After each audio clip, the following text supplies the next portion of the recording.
할렐루야, 할렐루야. 여러분 반갑습니다. 5월 21일 사부 예배에 오신 여러분들을 주님의 이름으로 환영하고 축복합니다. 여러분 특별히 5월 달은 많은 어떤 마음을 표현하고 고마움을 표현하고 감사를 표현하는 그런 날들이 많이 있지요. 여러분 충분히 사랑을 표현하고 있고 감사를 표현하고 계십니까? 여러분 이때가 지나가면 감사를 표현할 날들이 어색해질 수가 있습니다. 이렇게 감사할 수 있을 때, 사랑을 표현할 수 있을 때 우리의 마음을 담아서, 우리의 정성을 담아서 다시금 사랑과 감사를 표현하는 성숙한 우리 모두가 되기를 주님의 이름으로 축복합니다.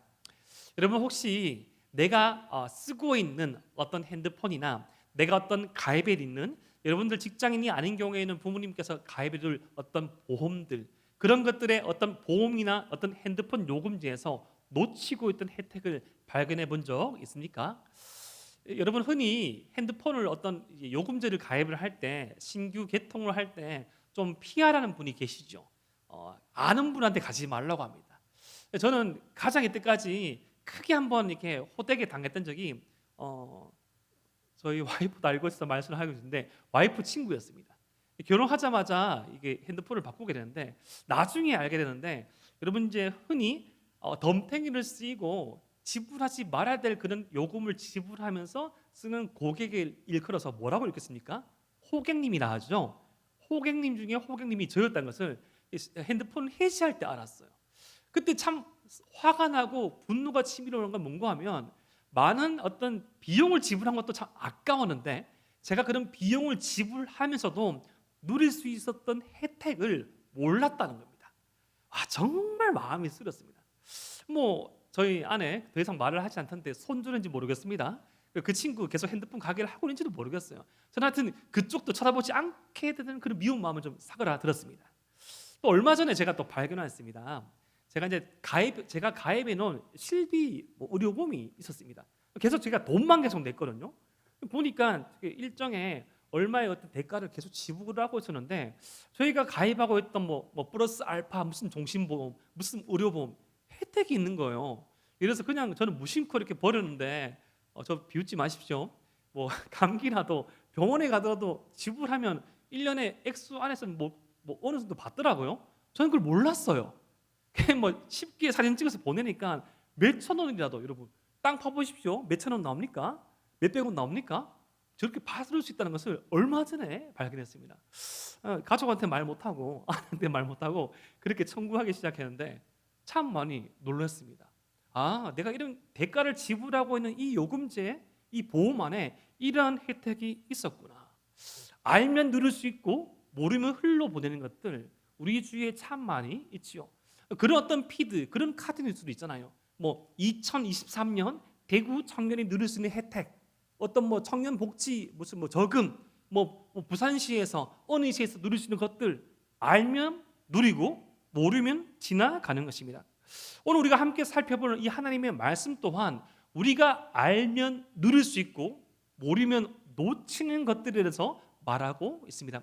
조금은 유치하지만 저는 이것을 저와 여러분들의 머리와 가슴 속에 좀 선명히 새기기 위해서 하나님 나라 요금제라는 약간은 유치한 말로 이미지로 설명해 보고자 합니다. 하지만 유치하지만 믿음을 담아서 담대하게 말해볼까요? 하나님 나라, 한 번 더, 하나님 나라 요금제. 여러분 다음 주에 제가 조금 더 자세히 알려드리겠지만, 예수님께서 예수님 당시에 이스라엘 사람들에게 이 하나님 나라라는 얘기를 되게 많이 하십니다. 마태복음에서는 하늘나라 혹은 천국으로도 쓰여졌지만 하나님 나라라는 이 개념을 많이 말씀하시는데, 흔히 우리는 이 유대인들이 가지고 있는 하나님 나라에 대한 그런 이미지, 생각과는 다른 이미지를 가지고 있어서 하늘나라, 죽어서 가는 저 하늘나라라고 생각하는데, 예수님께서 말씀하시는 천국, 하늘나라, 하나님 나라는 어떤 통치의 영역, 지배권의 영역, 그러니까 유대인들이 하나님을 감히 부를 수 없기 때문에 천국, 하늘나라고 불렀지, 이 마가복음과 같은 이 로마 지역에 살고 있던 기독교인들에게는 하나님께서 다스리시는 이 통치권을 강조하기 위해서 하나님 나라라는 표현을 썼는데, 저와 여러분들은 이 복음서를 읽을 때 하나님 나라라는 개념을 명확히 알고 계셔야 됩니다.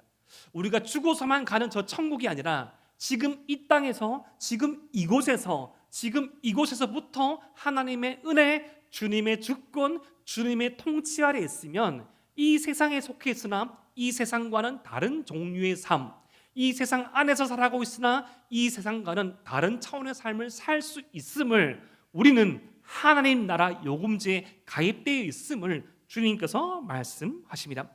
그런데 예수님 당시에 이스라엘 사람들은 이런 좋은 하나님 나라 이야기, 예수님의 말씀을 듣고서도 몇 가지 오해 때문에 그 은혜를, 혜택을 누리지 못하고 거부할 때가 있었습니다. 당시 이스라엘 사람들의 첫 번째 오해는 이런 것이었습니다. 부족하다, 더 좋은 것이 있다. 지금 예수님을 통하여서 우리가 직전주에 어떤 말씀을 드렸죠? 4가지 종류의 밭에 뿌려진 씨에 대한 말씀을 드렸습니다. 씨는 생명력이 있고 그 밭의 상황에 따라서 그 좋은 밭이 되기만 하면 30배, 60배, 100배의 결실을 얻을 수 있을 것이라는 그 예수님의 말씀. 때로는 우리의 마음밭이 길가와 같고, 때로는 우리의 마음밭이 돌짝밭과 같고, 때로는 우리의 마음밭이 가시 덤불에 쌓인 것 같지만, 하나님께서, 주님께서 우리의 마음밭을 기경하셔서 옥토가 되면 30배, 60배, 100배, 우리가 상상할 수 없고 우리가 기대할 수 없는 우리의 그러한 역할을, 은혜를 누릴 수 있다는 말을 들으면서도 이것은 좀 부족하다. 지금 로마 제국의 통치 아래에 살아가는, 하루에 한 끼를 음식을 먹는 것을 걱정하는 우리의 삶 가운데 실질적으로 도움이 되지 않는 것 같다. 이거 말고 더 우리에게 필요한 것이 있다, 더 좋은 것이 있다라는 그런 오해를 했습니다. 그런데 그런 이스라엘의 오해와는 달리 예수님께서 당시 이스라엘 백성들 가운데 하셨던 사역은 실제적이었습니다. 많은 치유를 하셨죠. 우리가 이 성경 말씀을 읽어보면 그렇게 많이 아픈 사람이 없습니다. 그런데 그때만 아팠을까요? 지금도 얼만큼 많이 아픕니까? 우리는, 인간은 연약합니다. 이 새끼손가락, 이 손가락에 A4지지 한 장에 비을지라도, 이 실피가 나더라도 아프죠. 밴드를 바르지 않으면 이 아픔을 이겨낼 수 없는 연약한 존재가 바로 저와 여러분입니다. 그런 인간의 아픔을 우리 주님께서 귀신 들린 자, 병든 자, 오른손 마른 자, 신체적인 아픔을 가지고 있는 자들의 아픔을 실질적으로 치유해 주셨습니다. 기적도 일으키셨죠. 다음에 나중에 배울 말씀이지만 풍랑 가운데 이 파도를 잠잠케 하셨고, 무리를 거르셨고, 오병이어로 5천 명 이상의 사람도 먹이셨습니다. 말씀을 통하여 이제까지 이 하나님의 말씀에 대한 지식을 뽐내는 사람은 있었지만, 그 말씀이 삶이 되고 그 말씀 한마디를 붙잡고 살아가던 참된 선생, 참된 선지자와 같은 사람은 없었는데, 우리 주님은 그 본인이 하신 그 말씀대로 살고 그 말씀을 지키기에 몸부림치고 그 말씀 붙잡고 울부짖고 살아가시는 그 능력 있는 말씀을 들었음에도 불구하고, 이것보다 더 좋은 것이 있을 거야. 우리가 당장 내 마음의 치유를 받고 좋은 말씀을 듣고 있지만, 실질적으로 지금 이 로마 제국 아래에서 살아가는 식민지 민인 나에게는 더 좋은 것이, 더 확고한 것이 필요해라고 말하였습니다. 이런 오해를 가지고 있던 이스라엘 사람들에게 제가 지난주 말씀드렸죠. 예수님께서 진리를 말씀하시기 위하여서 비유를 사용하였다고 하였습니다. 여러분, 비유는 4가지 특징이 있다고 하였는데 4가지 특징 혹시 다 기억하지 못하시겠죠? 다시 한 번 더 말씀드리겠습니다. 예수님의 비유 첫 번째, 이 예수님의 비유는 예수님 자신의 독특하고 생동적인 언어 형태입니다. 무슨 말인고 하니, 지금 여러분들에게 가장 어떤 지식이나 즐거움들을 많이 가르쳐주는 어떤 쇼츠나 아니면 틱톡이나 짧은 영상, 이 짤과 같은 짧게 주어져 있는 어떤 미디어, 이 메시지처럼 예수님의 비유라는 이 비유법은 그 당시 이스라엘 사람들이 모두 다 통용하고, 그 짧은 말씀만 들어도, 현실적인 말씀만 들어도 이것이 이런 뜻이라고 알 수 있는 최신의 플랫폼이지만, 그 플랫폼 안에 담겨져 있는 그 메시지는 예수님만이 하셨던 독특한 메시지라는 겁니다. 두 번째, 예수님께서 그 비유라는 플랫폼을 사용하신 이유는 효과적인 전달을 하기 위함입니다. 세 번째, 예수님의 그 비유는 어떤 A는 B다 라는 식의 은유냐 직유 혹은 이야기 가운데 여러분들이 잘 알고 있는 잃어버린 양 한 마리 이야기, 잃어버린 두 아들 중에 한 아들의 이야기, 그런 이야기를 통하여서 알아듣기 쉽게 누구나도 동감할 수 있는, 그러니까 예수님께서는 지금 알아들을 수 있는 말로 최선을 다해서 예수님 나름대로 노력하고 계신다는 것이죠. 네 번째가 가장 중요하다고 했죠. 네 번째, 이것은 너무나 중요하니까 우리 함께 한번 읽어 보겠습니다. 시작. 예수님의 비유는 하나님의 나라와 나와의 만남을 마련한다. 아멘. 이 점이 가장 중요합니다. 여러분, 교회 밖에서 혹은 어떤 교회에서 누군가를 만나서, 선교사님을 만나서, 목사님을 만나서, 성경교사를 만나서 성경 공부를 하는데, 예수님의 비유를 공부를 하는데, 이 비유의 끝이 어떤 교회를 가라고 말한다면, 누구를 따르라고 말한다면, 어떤 교회만이 참된 교회라고 말한다면 100% 이단입니다. 너무나 가슴 아프게도 이 예수님의 비유의 특징을 몰라가지고 이단에 넘어가는 사람이 너무나 많습니다. 예수님의 비유의 끝은 결국 예수님 자신을 가리킵니다. 여러분들이 어떤 북문 앞에서, 동문 앞에서, 정문 앞에서 신신한 선배를 만나서 따라가서 카페에서 심리치료를 받고, 그림 심리치료를 받고, 어떤 상담을 받고, 그 끝에 어떤 근사한 곳에 가서 성경 공부를 하는데, 내가 교회에서 듣지 못한 비유풀이를 듣고 그 비유풀이의 끝에 어떤 선교사님을 만나라, 어떤 예배에 참여하라, 어떤 교회에 가라고 하면 100% 이단입니다. 모든 비유의 중심과 끝은 예수님을 향해야 합니다. 이것만큼은 잊지 마십시오. 오늘도 예수님께서 비유로 말씀하십니다. 그 비유의 말씀, 마가복음 4장 21절 말씀을 우리 함께 한번 읽어 보겠습니다. 시작. 또 그들에게 이르시되 사람이 등불을 가져오는 것은 말 아래에나 평상 아래에 두려함이냐 등경 위에 두려함이 아니냐. 아멘. 소위 이 비유는 등경 위에 등불 비유입니다. 여러분, 지금은 이렇게 LED 등을 켜고 무대 조명을 켜고 있지만 예수님 당시에 이 조명 기구는 어떤 동물의 기름, 식물성 기름의 심지를 만들어 가지고 딱 켜는 이 등불이었습니다. 근데 이 등불을 담는 이 등경이 받침대가 있었어요. 여러분, 이 등불을 가져온 이유, 이 불을 가져왔으면 어디 위에 둬야지 이 촛농도 안 떨어지고 불이 안 번지고 안전하게 이 불을 비칠 수 있을까요? 바로 등잔 위에 둬야 되죠. 여러분들 지금 이렇게 등불 등잔하면 또 잘 이제 그 할 것 같아가지고 촛불 한번 켜봤습니까? 촛불? 축하 한번 말아봤잖아요. 생일 축하 한번 말아봤어요? 뭐 어떻게 소통해야 되지? 말아봤죠. 촛불 다 켜면 촛농이 떨어지잖아요. 그러면 종이컵에 끼울 때가 있잖아요. 예전에 여러분들도 이렇게 중고등학교 때 수련회 가면 이 크리스마스 전에 이렇게 하지 않았습니까? 뭐라고 말해서 통용할 수 있을까? 최신 플랫폼이 아닙니까? 다 알고 있으면서 모른 척하는 것이죠. 맞습니다. 불을 켜면 불을 받칠 수 있는 등잔빛이 꼽죠. 여러분, 불을 왜 킵니까? 불을 켜는 이유는 어둠을 밝히려고 켜는 것입니다. 지금 이 어둡다는 거, 어둠은 하나님을 알지 못하는 상태, 세상을 의미합니다. 이 등불 빛은 바로 예수님 자신, 예수님의 사역, 예수님의 사역을 따르는 이 빛에 반사된 우리를 말하는 것이죠. 이 어두운 세상 가운데 지금 예수님께서 빛이 되시고 그 예수님의 빛을 우리가 받았는데, 우리가 빛을 가지고 있으면, 우리가 그 빛을 따르면 무엇을 해야 하겠냐는 겁니다. 비록 이 어두컴컴한 세상처럼 보이지만 빛 대신 주님이 있고 그 주님을 따르는 우리의 발걸음이 한 걸음, 두 걸음, 세 걸음 모이면 결국 그 어둠은 빛으로 밝혀진다는 것입니다. 하나님의 나라는 이 어둠을 이기고 결국 승리하기 때문에 빛된 주님을 따라서 그 주님이 있는 곳에 우리가 있어야 함을 지금 주님께서는 말씀하고 있는 것이죠. 지금 어떤 요금제로 말하면 이런 말이죠. 하나님 나라 요금제가 최고다. 하나님을 따르는 삶이 최상의 삶이라는 것을 말해주고 있는 것입니다.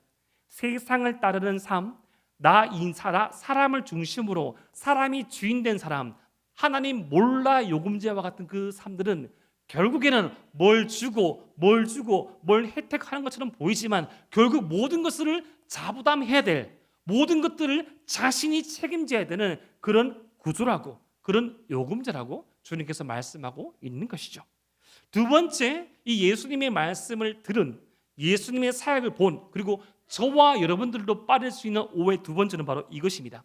좋은 말씀은, 좋은 이야기는 듣기만 하고 결국 내 기준으로 사는 것이 최고다.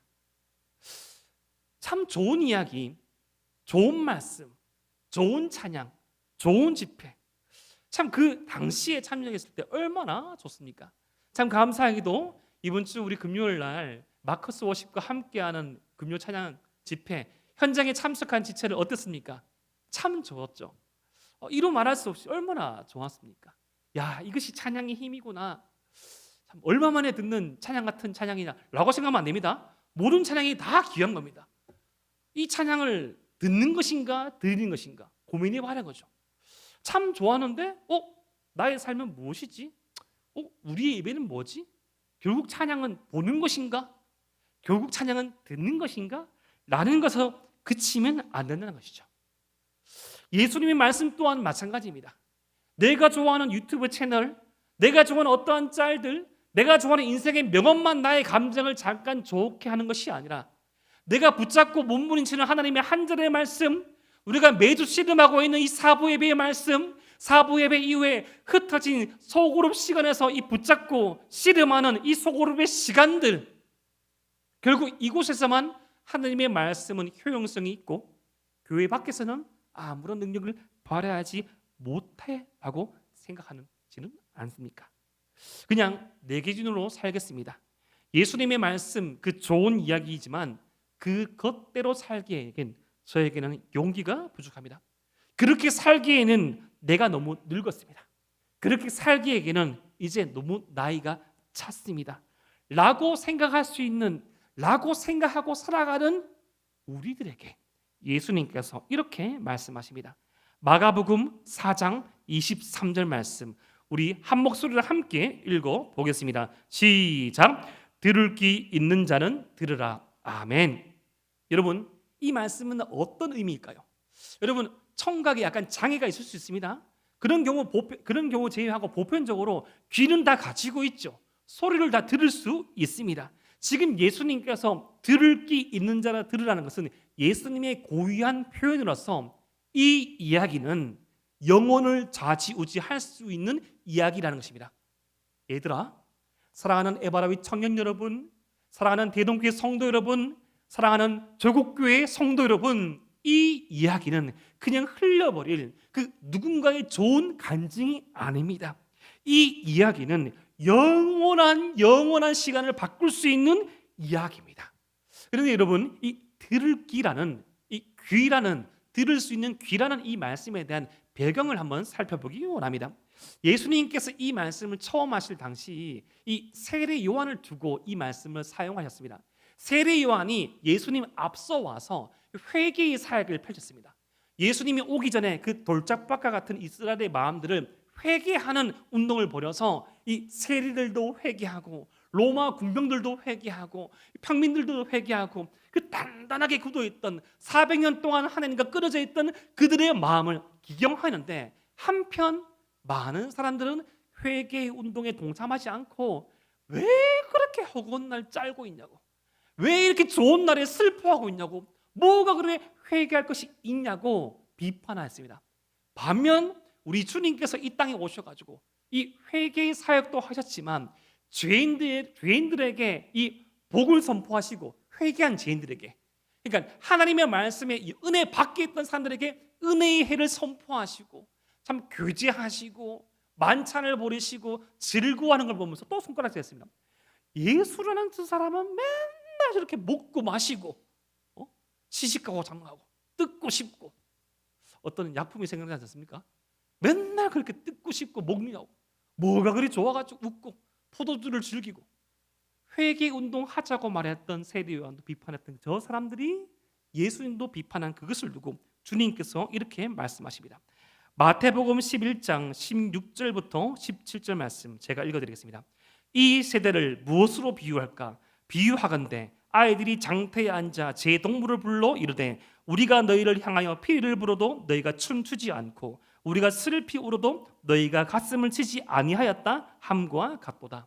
예수님 당시의 아이들의 놀이 가운데 이 잔치놀이라는 게 있었고 장례식 놀이가 있었답니다. 잔치놀이는 막 이렇게 피를 불면 막 춤을 막 추면서 막 후후후 하는 것이고, 장례식 놀이는 좀 안 좋은 행위인데 막 이렇게 아이고 아이고 아이들끼리 노는데 아이답지 않게 여러분 모든 아이는 정말로 유치하는 것에 진심을 다합니다. 저는 집에 그런 모습 맨날 보잖아요. 진심을 다해 놀거든요. 가위바위보 하나로 2시간 동안 싸웁니다. 가위바위보. 대부분 저희 첫째가 둘째를 이기죠. 초등학교 2학년을 유치원생이 이기지 못합니다. 조금씩 지주는 척하면서 약 올립니다. 그간다고 우리 둘째 은민이가 형 재미없어 우리 말씀 공부하자 하면서 형 못하겠어 하면서 이렇게 말하지 않죠. 아이들은 진심으로 놉니다. 여러분 유년 못 듣습니까? 진심으로 놀죠. 안 그래요? 오늘 여러분 진심으로 놀아주고 힘 다 빼고 주고 왔잖아요. 중등부도 듣습니까? 겉으로 보기엔 좀 커 보이지만 수련회에 가서 어떤 장이 마련되어지면 그렇게 전심으로 막 물총놀이하고 전심으로 놀지 않습니까? 그게 정상인데, 그게 정상적인 반응인데, 지금 예수님께서 오셔가지고 기쁨을 선포하고 세례요한이 먼저 와서 회개를 선포해도 반응이 없다는 겁니다. 도대체 어느 장단에 맞추어서 해야 된다는 것이죠. 너희들이 문제 아니라는 거죠.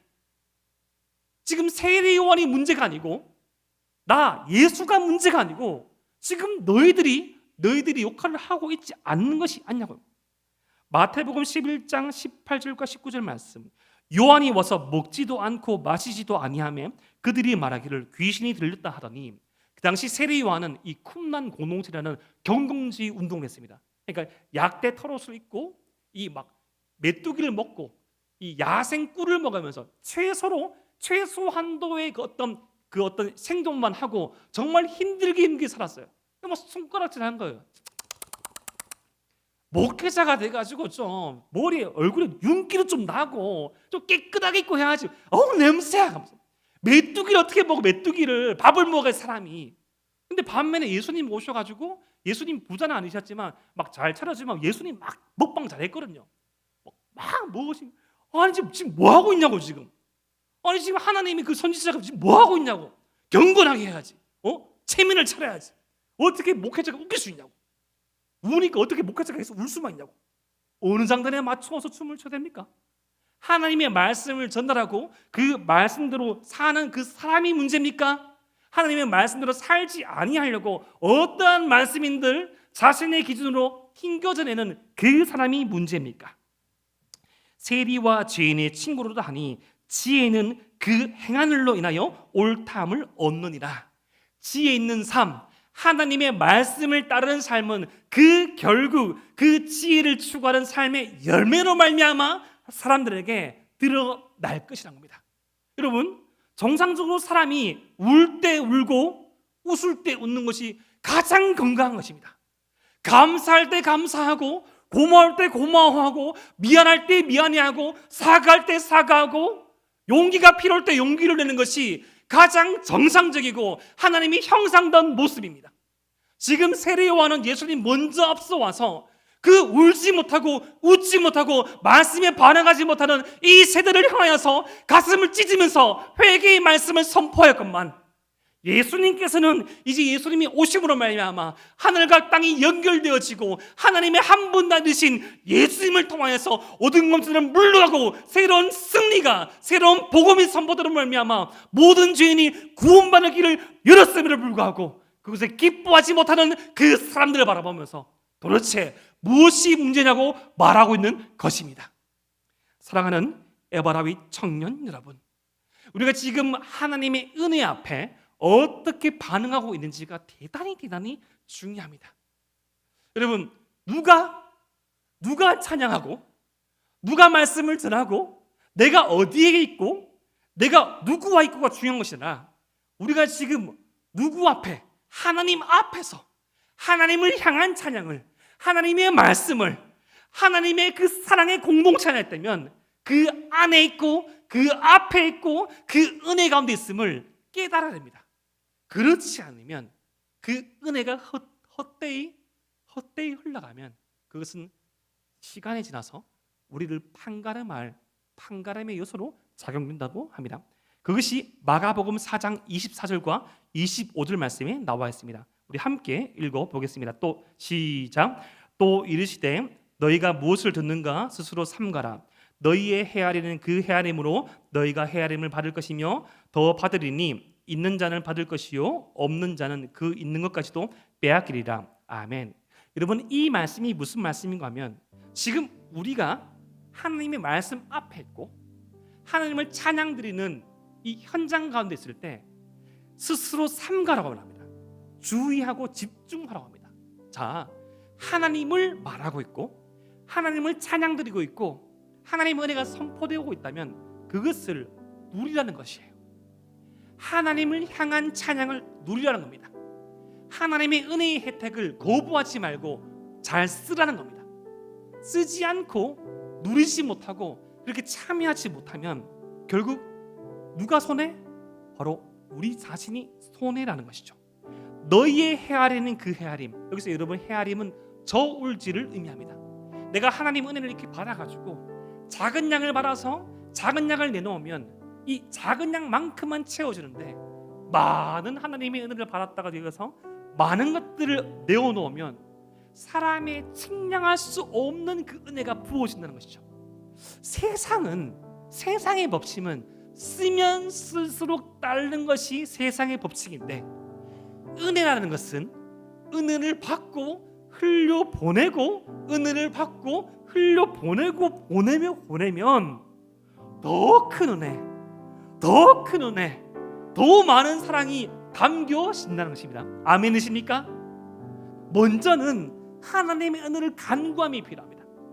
먼저는 하나님의 은혜를 담는 것이 필요하고요, 그 차후에 그 은혜를 받은 바 은혜를 흘려보내고 그 은혜대로 살아가는 것이 중요합니다.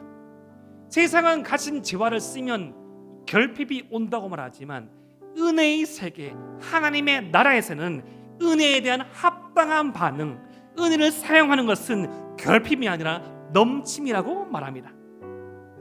그 은혜를 따라가는 삶을 어떤 하나님 나라 요금제로 표현하고 은혜 밖에 있는 삶을 하나님 몰라 요금제로 표현한다면 이렇게 표현할 수 있겠습니다. 가입비, 우리 하나님 나라 요금제는 가입비가 없습니다. 내가 한 게 아무것도 없거든요. 그런데 하나님은 모르는 그 인생은 평생 자기가 부담해야 됩니다. 하나님의 그 통치 아래에 있는 그런 요금제는 부가 서비스가 엄청 많습니다. 시기마다 우리 삶을 그 다른 지경으로 올라가게 합니다. 그런데 하나님은 모르는 그 인생은 그 삶의 스테이지마다 모든 것들을 자신이 감당하고 모든 것들을 자신이 책임져야 할 것만 같은 평생 자부담해야 되는 그 요금제입니다. 마지막으로 그 하나님 나라 요금제는 요금제가 없습니다. 아니, 있죠? 실상으로는 십자가 요금제죠. 주님께서 다 지불하셨습니다. 하지만 하나님을 모르는 그 인생은 평생을 공짜처럼 속이지만 자기가 부담해야 하는 것입니다. 결국 그 두 요금제의 차이, 두 나라의 삶의 차이는 책임을 누가 지냐는 겁니다. 누가 인생의 주인이냐, 누가 요금을 내냐. 바로 우리 인생은 주님께서 대가를 치르셨고 주님이 주인된 삶입니다. 여러분, 행복하고 싶지 않습니까? 평생을 살면서 우리는 행복의 조건을 찾아다니지 않습니까? 여러분, 우리가 진정으로 행복할 수 있다면 진정으로 우리를 행복해 주게 하기 위한 그 선한 조건이 무엇이라 생각합니까? 바로 그것은 행복해지기 위한 용기가 필요합니다. 여러분, 행복도 용기가 필요해야 합니다.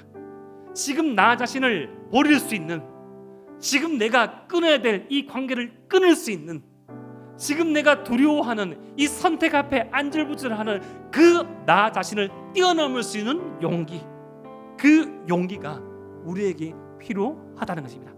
오늘 말씀의 적용을 두 가지로 가져보겠습니다. 첫 번째, 들을 길을 준비합시다. 여러분, 이 예배가 준비되기까지, 이 말씀이 전해지기까지 말씀을 준비하는 자는 오랜 시간 동안 준비합니다. 찬양을 준비한 자는 오랜 시간 동안 준비하고요, 예배의 섬김을 준비한 자는 오랜 시간 동안 고민하고 기도하고 결정합니다. 여러분, 들을 길을 위해서 얼마만큼 준비하십니까? 그냥 이렇게 저렇게 지치고 이렇게 저렇게 치르듯 살다가 판단하려고 드리는 예배는 아니겠지요. 우리는 예배에 판단자로 온 것이 아닙니다. 어떤 임원으로서 체크하러 온 것이 아닙니다. 거룩하신 하나님 앞에 사람의 말이 아니라 하나님의 말씀을 들으러 왔고, 사람을 높이는 것이 아니라 홀로 영광받기에 합당하신 그 주님을 높이기 위해서 찬양팀이 연습하고 찬양팀이 찬양을 올려드리는 것입니다. 더 효과적인 전달, 더 마음에 팍팍 꼽히는 설교, 더 훌륭한 절대 응감, 더 화려한 연주도 중요할 수도 있겠지만 가장 중요한 것은 우리가 누구 때문에, 우리가 누구 앞에서 예배를 드리고 있냐는 것이죠. 예배도 준비해야 됩니다. 귀를 준비해야 돼요. 준비한 만큼 들립니다. 기도한 만큼 담을 수 있습니다. 얼마 전 어떤 전시회에서 어떤 미술이라는 말인지가 잘 모르겠지만 바나나가 하나 이제 달려 있었답니다. 바나나 설치 미술을 합니까? 바나나 하나. 그것을 어떤 모르는 청년이 따먹었는데 그 가치가 1억이었습니다. 여러분, 모르는 사람에게는 그것이 작품이 아니라 자신의 배고픔을 채워줄 바나나로 보인 거예요. 근데 아는 사람은 이것이 설치 미술이네, 이것이 미술이네, 작품으로 보이는 것이죠. 하나님의 은혜를 누리기 위한 절대 주권적인 하나님의 은혜는 가장 기본적인 요소이지만, 심령이 가난한 자는 복이 있나니 하나님의 나라가 저들의 것이며, 오 주님, 주님의 은혜 없이는 내가 살아갈 수 없습니다. 오 주님, 이 시간 나의 마음 가운데 역사하여 주시옵소서. 하나님의 말씀이 들려지게 하여 주시옵소서. 여러분, 왜 제가 헌금기도 할 때마다 사무엘의 고백을 계속 하신지 아십니까? 주여 말씀하여 주시옵소서. 주의 종이 듣겠나이다. 사무엘아, 사무엘아, 사무엘아 불렀지만 엘리에겐 들리지 않았습니다. 오직 한 사람 사무엘에게만 들렸습니다. 누구에게? 주의 말씀을 듣고자 가난한 마음으로 그 성소에서 기다리는 한 소년에게만 들렸습니다. 어리다고? 지식이 없다고? 일자무식이라고? 아니요.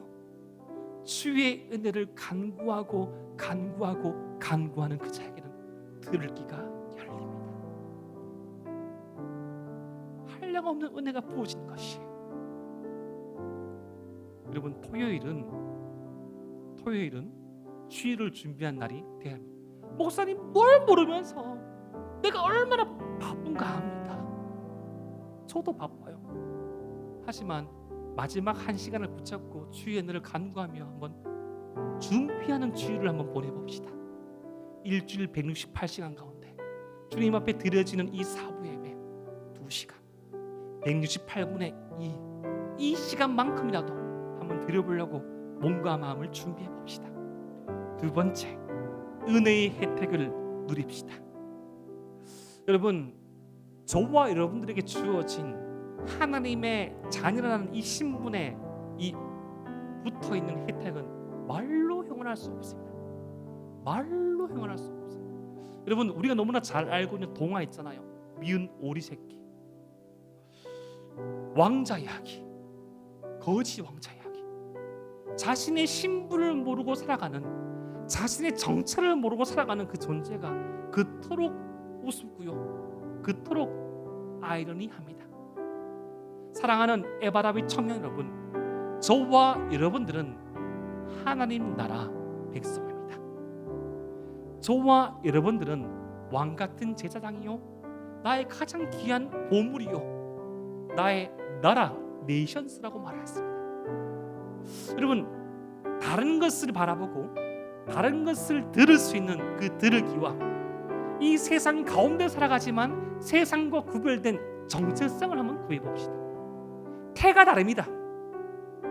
태도가 달라요.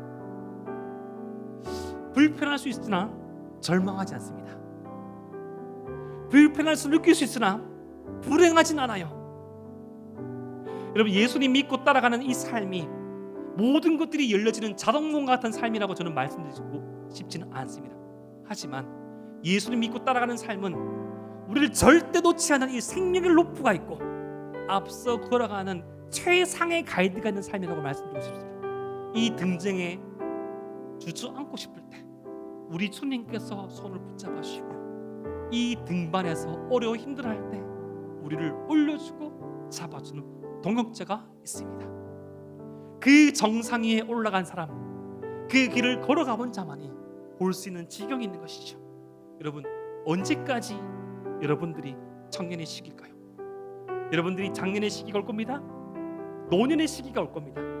그 시기와 시대에 맞춰서 여러분들이 그토록 생각하던 그 멋진 장년, 여러분들이 생각하던 그토록 멋진 선생님 모습 될 수 있습니다. 들을 길을 가지고 은혜의 가치를 누리고 나갈 때 지금도 멋있고 지금도 아름답지만 더욱더 선하고 더욱더 아름다운 주님과 함께함으로 주어지는 그 고귀하고 가치 있는 삶을 준비하시기를, 들을 길을 사모하고 은혜의 혜택을 누리는 저와 여러분 되시기를 주님 이름으로 축복합니다.